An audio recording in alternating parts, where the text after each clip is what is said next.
LEED v5 Sustainable Sites gives design professionals the framework to write a different one, where buildings restore habitat, manage water responsibly, cool overheated neighborhoods, and create spaces where people and wildlife thrive.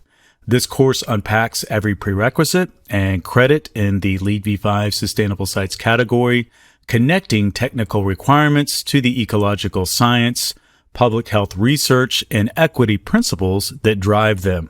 Whether you're pursuing LEED certification or simply committed to designing buildings that do more than meet code, this course will change how you think about the site itself. Your buildings shape the land they sit on. Make that relationship count.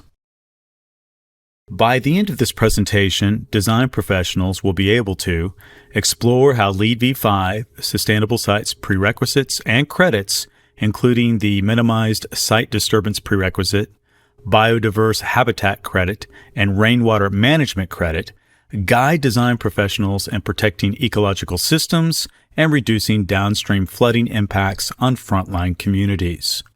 Examine the LEED v5 Heat Island Reduction Credit and Enhanced Resilient Site Design Credit to understand how design professionals can mitigate climate-driven hazards and reduce urban heat disparities for people and ecosystems.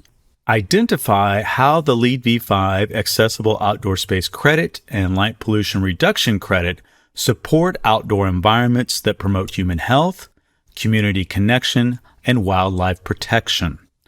Recognize the role of equity, ecological science, and climate resilience in shaping modern sustainable site design, and apply that understanding to real-world site design decisions.